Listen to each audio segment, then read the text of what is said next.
Today I'm going to tell you how I became fluent in German. And so fluent, in fact, that when I went back to Germany last year to visit a friend and she was introducing me to her extended family, they started asking me when I had immigrated to the United States from Germany. Spoiler alert, I didn't. I was born and raised in the United States. You want to tell anyone anything about that? Okay. I think you're going to find this story pretty unique. But at the same time, there are a lot of elements that you could replicate to become fluent yourself. So after I tell you my story, I'm going to break down what made me so successful so that you can replicate it. I have wanted to learn German for as long as I can remember, and my parents have indeed confirmed that I started asking to learn German from a very young age. Why German? Of all languages? The reason for that is if you can imagine that you are a 6-year-old living in the Western United States, and every summer you go to visit your grandparents and your aunts and uncles and cousins in this little remote town in the middle of nowhere in the United States that has been shaped by German culture. All of the immigrants that came there eons ago, whenever it was, they were German. And so when you go to this little village, it just feels like you have entered another world. And you're out there and so you've got these cute little churches. You've got all these people with German heritage. You go over to eat somewhere and they're making German inspired dishes. My grandma would actually make strudel using the local fruit. And she would also make wurst with sauerkraut once in a while, and just all of these kind of American twists on German dishes that I'm not even sure she was aware she was doing it. That's just what she normally made. And she complained about the weather a lot too, which uh when I eventually went to Germany, that felt very familiar. So just imagine you're a 6-year-old going to this little village. It's so foreign and interesting. I think that really intrigued me. I thought, wow, I need to learn German to kind of connect with my roots. But there was no Duolingo. There were no language apps. The internet was just getting started. So I had no way to learn German. My parents did not know anyone who spoke German. This was just kind of a request out of nowhere. So this little kid was not able to learn German for a very long time. But it remained a goal, and that went on until I was able to go to junior high, and they actually offered German lessons. And I thought this was made for me. I have to do this. My parents did ask, "Do you want to learn Spanish instead? It's so much more useful." But I said, "Nope, I have to learn German." So I did. I took German when I was 12 years old for the first time, and I was so enthusiastic about it. It was like a dream come true. And I didn't just, practice in class, study for tests. I went beyond that. I would watch German movies every time we went to Blockbuster. I would check the foreign film section to see if there was a German movie there that I could watch. I would get my hands on German literature and news articles and whatnot whenever I could, and just read those and highlight the words I didn't understand. And I got this dictionary. You see, it's quite worn out. I got this dictionary because it was the biggest one in the bookstore. And if you would not believe it, but I actually took this thing everywhere with me. I got a purse that was big enough to fit it. And so I would just carry around that purse with this dictionary, and I would be thinking about things in German, thinking about my environment, my world, what I was doing, trying to describe them in German and have theoretical conversations with people out in public, just in my head. I never talked to anyone in German if I didn't think they spoke it. And I would run across words that I didn't know in German, and then I would look them up in this dictionary, and that's why the cover got worn off. It wore off several times. I kept on trying to repair it, which you can see I kind of put some cardboard on the back. I kept on trying to repair it, but I carried this thing around everywhere. These days, you have apps on your phone. So now, instead of this dictionary, I actually have leo.org on my phone, and I use that to look up everything. I like it so much, I use it to look up French and Spanish as well whenever I have a question. Just type in the word in German, and it'll give me the French or the Spanish. So that was my pre-internet solution. And I think it really helped me because I was just kind of living in this kind of this immersion situation. So I started to get good at German really quickly, a little more quickly than my friends. And I think that's probably why, because I was just always practicing. And I was very good at German trivia. We had like this German trivia contest every year, and me and my friend would always win. Like we were the team. Everyone put us on the team because they knew we were the best, and it was like a state competition. So the two of us would go. We had all the questions memorized, and we would just shoot off the answers and win easily. We were the champions. And there was also a state German test. I took that a couple times, and I got really high marks. So high, in fact, that one day they called me into the principal's office and gave me this book and said, "This is a gift from Germany because you have done so well on the state German test." And I was like, "Oh, that is flattering." The state of Germany sent me a book. I think it was about Dresden. Yes, it was a book about the city of Dresden. So I was really into it. Junior high, high school, German was one of my things. Then I graduated and I went to college. I didn't think I could make a career out of German because everyone says, the humanities, it's hard to make a career out of that.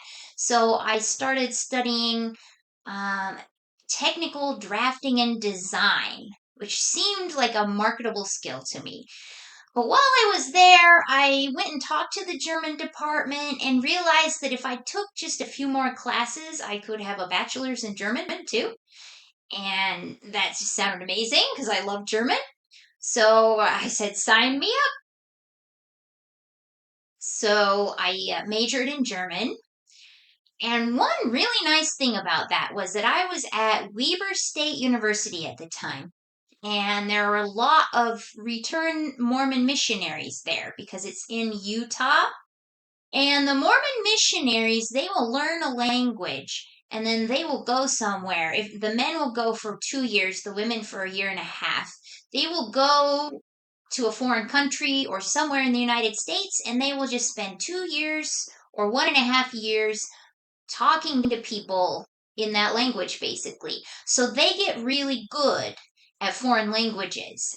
And so there are all these return missionaries who are about my age, but they were really, really good because they had been in Germany or Austria or Switzerland for 2 years.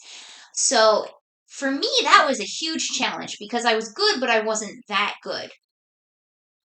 And instead of being intimidated, like my professor said, "Oh, these guys in your class are so much better than you at German. Maybe we should switch you to the class without the return missionaries." And I said, "No, I want to stay in that class because it's good practice for me."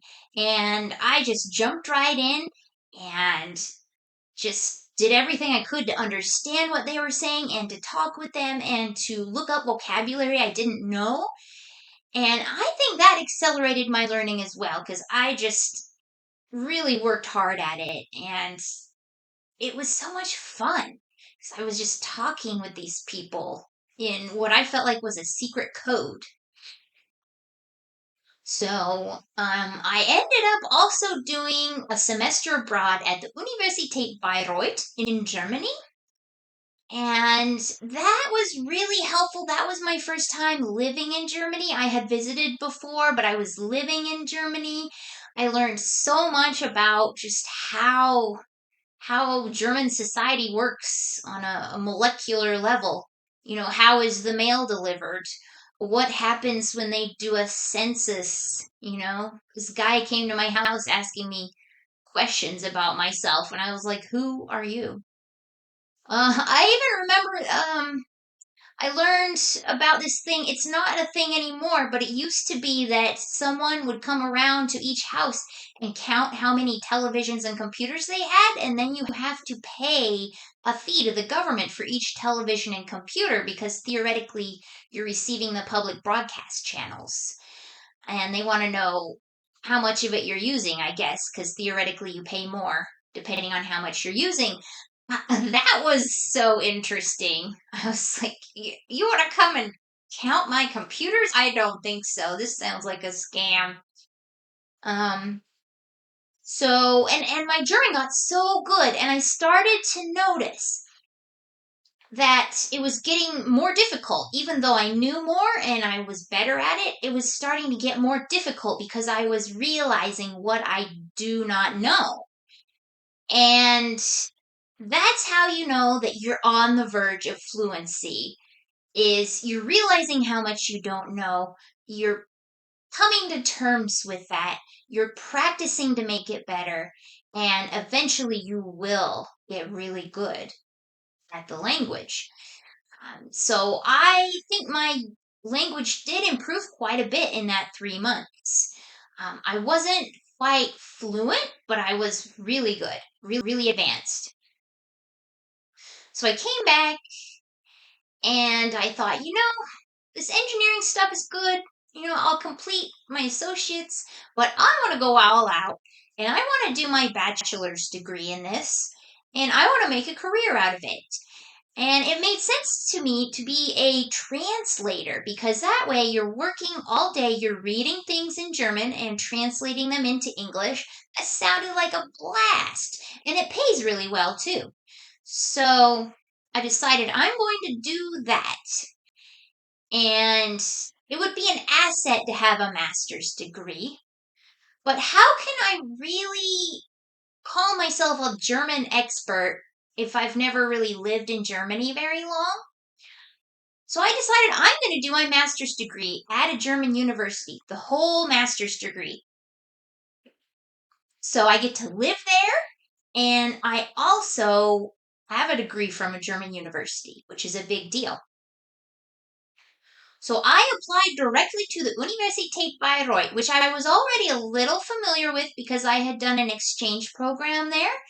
That helped me feel more comfortable and reduce the amount of research I had to do. And also, I already had friends there, a support system. So that was really great.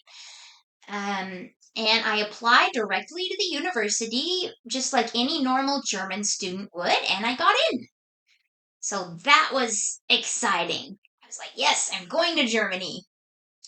It was hard to fund it because you can't really work while you're in Germany. So I ended up saving up money, and my parents helped me out, and um, I scrounged up the money to get out there, and I studied in Germany for 2 years.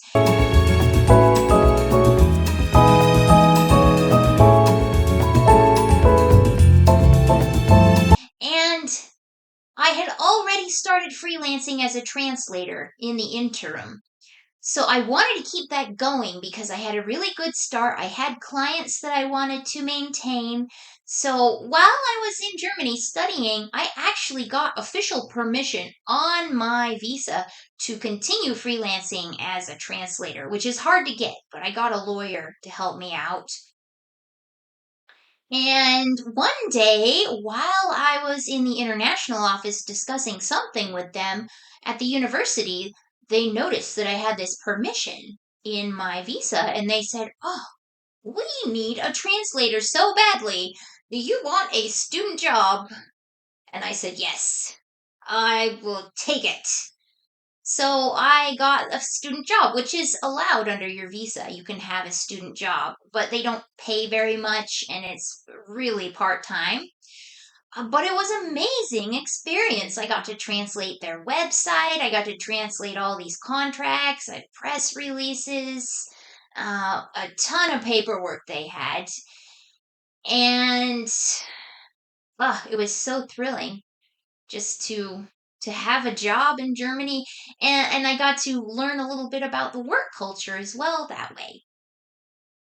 So, and studying was really hardcore as well. I had never done an entire program purely in German, and it was a lot. I was reading so many texts in German. I was learning so much new vocabulary, and every semester I would have to write several 10 to 20 page papers, which was really good practice. It was very, very difficult, but it was very good practice. And I would give it to my German colleagues to proofread and get feedback on it. And just the pure repetition of doing German every day in my daily life, reading it for my academic texts, and writing it all the time was the repetition I needed, along with that feedback from my German colleagues, was what I needed to become fluent. And I got to the point while I was living there that even my accent started to go away, and I would go out with people, I would meet friends of friends, and they would say, they could tell that I was from somewhere else, but they couldn't tell where. Whereas before I had had a strong English accent. And even when I came home to the United States to visit for Christmas or something, my family would say I was pronouncing English words like they were German words. And I was like inserting German words into conversation accidentally. It was really funny. So my English started to degrade and my German got really, really good. And now that I'm in the United States again, I've started to regress a little bit. I think my English accent might be a little stronger. Um, but, I'm still fluent, still going strong. And yeah, so I completed my entire master's degree at the Universität Bayreuth. That was the best 2 years of my life. I met so many wonderful people, learned so much. The program I did was Interkulturelle Germanistik, which puts an emphasis on cultural learning, German culture, and linguistics, and how foreigners kind of interact with German culture and language, which was really interesting for me. A lot of the graduates from there go on to be German teachers, and there were a lot of foreign students, so they go and they're German teachers in their native countries. So perfect for me. And after graduation, I couldn't find a job in Germany, so I just came back to the United States. I was still freelancing as a translator, and I was also freelancing as a German teacher. And that picked up so quickly once I got back to the United States that I didn't even have time to find a full time job. It just became full time and was a really good salary for living, livable salary. So I became a full time translator, technical writer, and German teacher. I was technical writing and translation are similar, so I thought I'm going to offer that as well. Um, yeah, I was doing all three of those for 12 years. So for 12 years, I spent every single day reading German, writing it in English, teaching German to other people. That was almost like an immersion program in and of itself because I was still using German every single day. I was learning new words. It was amazing. And actually, I look back on the papers I wrote while I was in grad school, now that I've had 12 years of working experience in German. And I'm even more fluent now than I was then because I can recognize in my grad school papers that I was not saying things idiomatically. It was grammatically correct, but it was not the way a German would say them. Germans, in a different language, it's not just a matter of translating words directly. There's a different way of expressing yourself in each language. You choose different kinds of words with different meanings.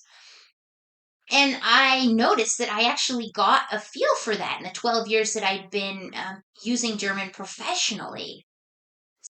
So that brings me to where I am now. I'm a technical writer and German teacher, and I teach you guys German here. And not everyone can be a German translator and go to Germany and live for 2 years, but I want to break down how you can take the same steps to become fluent in German no matter where you are, no matter what your budget. The first step is to create an immersive environment. So that means you go on Amazon, order a bunch of books to read. Watch German shows on Netflix, especially if it's a TV series you're familiar with. You can usually switch it over to German, and so you already know what's going on and you're just practicing. Um, talk to yourself in German. Go to German practice groups. There are German practice groups in the United States that you can go talk with other people. They may be other Americans. Germans go there a lot too because when you're away from your country, it's really nice to just talk to someone in your own language.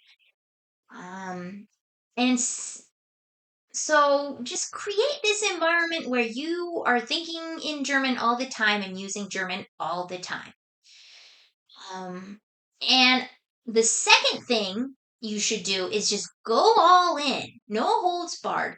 If you feel like your German is really bad and you don't want anyone to find out, let go of that because your German being really bad is an asset because then people know that anything you say that is wrong, you might not have meant that. Even if it's totally embarrassing, they know that you're just practicing. And so you said something embarrassing because, you're struggling and they'll help you. Um, number three, thing number three is to learn something new. Don't just practice the same old stuff over and over again. Take classes, watch YouTube videos, review grammar, learn new vocabulary each day, and just constantly expanding your knowledge of culture, grammar, and language. The fourth thing you can do is seek out a native speaker to practice with. This may be someone who has moved to the United States. There are also websites online where you can find a language buddy to practice with. I ended up using one of these programs while I was in Germany. It was called the Sprachzwilling program. So it's like the language twin where you find someone who wants to practice English, but they're a native speaker of German, and then they can help you with your German. You help them with their English. Or, if your native language is Spanish, find someone who wants to practice their Spanish but is a native speaker of German. There's that too. So just find someone to practice with. With the internet nowadays, you can talk to anyone in the world whenever you want, and there are websites that will hook you up with someone to practice with. The fifth thing you can do is just have fun. Do the things that you enjoy doing, but in German. Learn the words for your favorite hobbies. Find other people who like speaking German and doing those things. Um, I found someone at the university at Weber State who loved watching videos in German. So we would just go to the library and watch videos in German together. And I felt like a complete geek, but we were geeking out together and it was a blast. And we are still friends to this day. And the fifth thing you can do is believe in yourself. Even if your German is not good now, that does not mean that it has to stay that way. If you practice and have fun, just enjoy yourself and do not worry about making mistakes, you'll get good at German too. I know you will. Thank you for watching. I'll see you in the next video and remember to subscribe so you don't miss anything. Tschüss!